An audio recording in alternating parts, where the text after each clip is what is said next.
Hello friends, आज हम पढ़ेंगे हिंदी कक्षा 8 फर्स्ट चैप्टर ध्वनि। तो चैप्टर का नाम है ध्वनि। यही कविता आपके कवि सूर्यकांत त्रिपाठी निराला द्वारा लिखी गई है।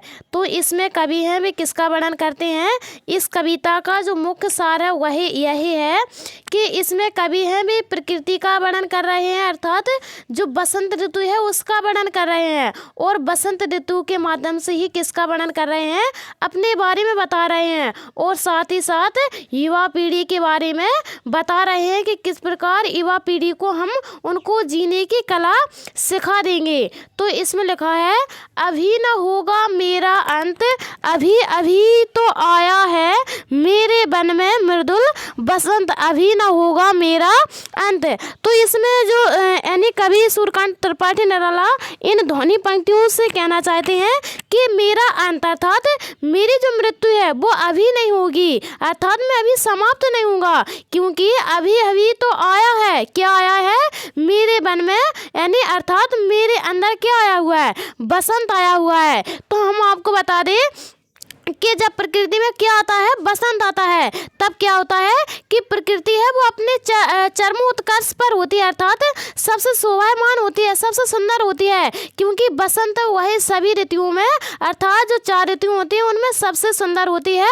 और जब बसंत ऋतु आती है तो प्रकृति को क्या प्राप्त होती है, जवानी प्राप्त होती है। तो यहाँ पर जो बसंत ऋतु है उसकी तुलना है कवि ने किससे की है, अपनी जवानी से की है। तो इसमें पहले तो प्रकृति का वर्णन किया गया है, अर्थात इसमें प्रकृति का वर्णन कैसे करेंगे कि अभी अभी आया है क्या, बसंत आया हुआ है और चारों तरफ क्या है कि हरियाली छाई हुई है। और यदि दूसरी बात करें कवि की, तो इसमें कवि बताते हैं कि मेरा अंत वो अभी नहीं होगा, क्योंकि अभी अभी तो आया है। क्या आया है मेरे वन में, अर्थात मेरे अंदर मृदा रूपी यानी जो यौवन रूपी जो बसंत है, अर्थात यानी मैं अभी अभी क्या हूँ कि जवानी को प्राप्त हुआ हूँ, यानी मेरे अंदर यौवन रूपी बसंत आया हुआ, मैं अभी अभी क्या हूँ कि जवानी को प्राप्त हुआ हूँ, अर्थात मैं अभी अभी जवान हुआ हूँ और अभी न होगा मेरा अंत। और इसलिए कवि कहते हैं कि मेरा जो अंत है वो अभी नहीं होगा, अर्थात इस पद में कवि बताते हैं कि मैं जब तक क्या न कर लूँ,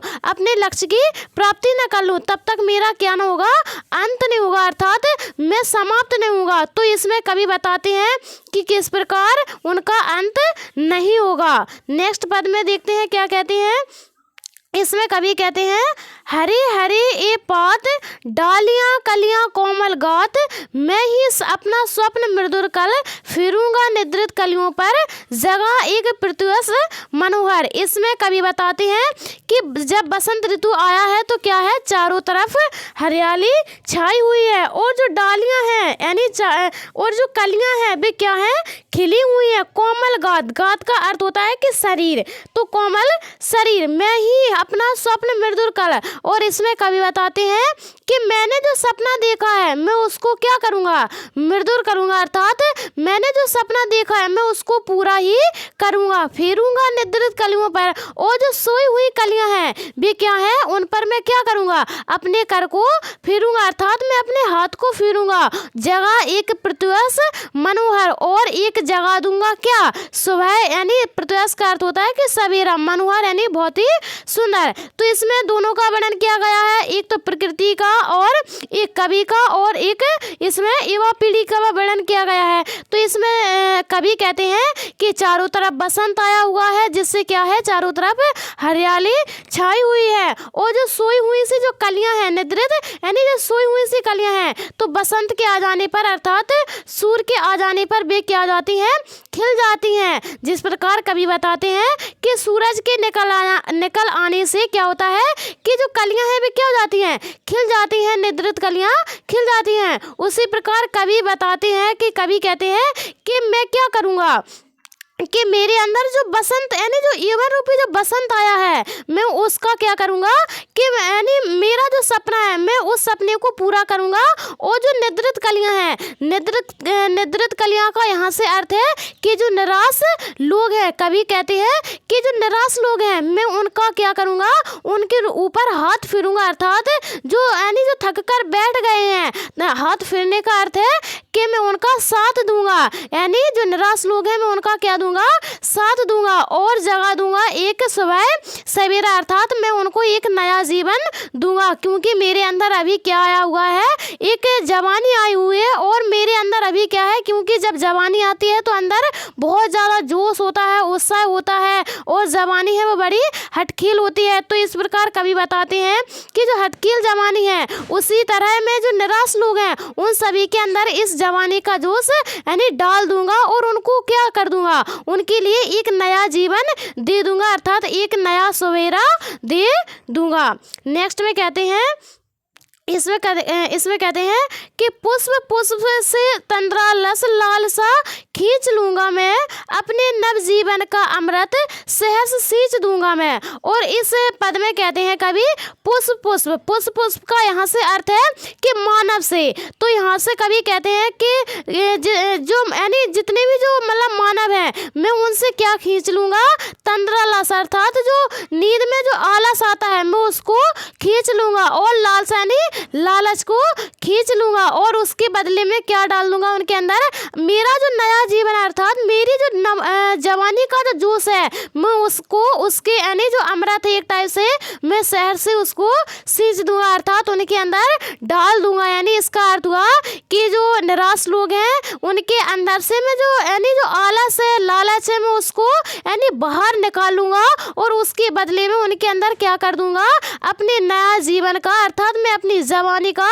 अमृत को सींच दूंगा, अर्थात उनके अंदर डाल दूंगा, जिससे उनको क्या होगा कि जो यानी जो जीवन जीने की जो कला है, जिससे उनके अंदर जो आ जाएगी।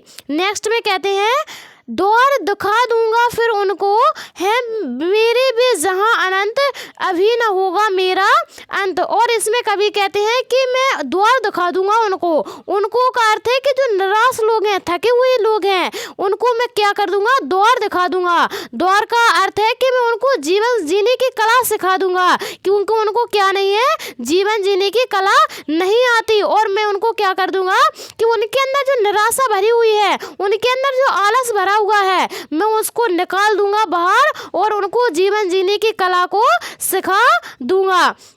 है मेरे भी जहां अनंत, और जहां पर जो अनंत प्रकाश है मैं उनको वहां पर पहुंचा दूंगा, अर्थात उनको अपने लक्ष्य तक पहुंचा दूंगा, जिससे वे कभी भी क्या नहीं होंगे कि यानी निराश नहीं होंगे। और लास्ट लाइन में कहते हैं, अभी ना होगा मेरा अंत। और इस प्रकार कवि को अपने आप पर इतना भरोसा है कि मेरा अंत अर्थात मेरी समाप्ति अभी नहीं होगी, क्योंकि कवि कहते हैं कि मेरे अंदर अभी अभी क्या आया हुआ है, मेरे अंदर अभी अभी जवानी आई हुई है, और जब तक मैं अपने लक्ष्य की प्राप्ति न कर लूं तब तक मेरा क्या नहीं होगा, अंत नहीं होगा। और कवि का जो लक्ष्य है वो क्या है कि जो निराश लोग हैं, जो थके हुए लोग हैं, जो मतलब काम करते करते क्या हो गए हैं कि निराश हो गए हैं, मैं उनके अंदर फिर से क्या कर दूंगा, उस जोश को डाल दूंगा, जिससे भी क्या होंगे कि जीवन जीने की कला तो सीख ही जाएंगे, और साथ ही साथ वे कभी भी अपने जीवन में क्या नहीं मानेंगे, हार नहीं मानेंगे। तो उनको वे जीवन जीने की कला सिखाना चाहते हैं, और यही उनका क्या है, सूर्यकांत त्रिपाठी नरेला का यही उनका लक्ष्य। जब तक कवि का लक्ष्य पूरा नहीं हो जाता, कवि को इतना भरोसा है कि अभी उनका क्या नहीं होगा, अंत नहीं होगा। तो ये था आज का हमारा चैप्टर। कमेंट्स करके बताएं कि हमारा वीडियो कैसा लगा। यदि वीडियो थोड़ा भी पसंद आया हो तो प्लीज़ लाइक करें, हमारे चैनल को सब्सक्राइब करें। वीडियो देखने के लिए थैंक यू, धन्यवाद।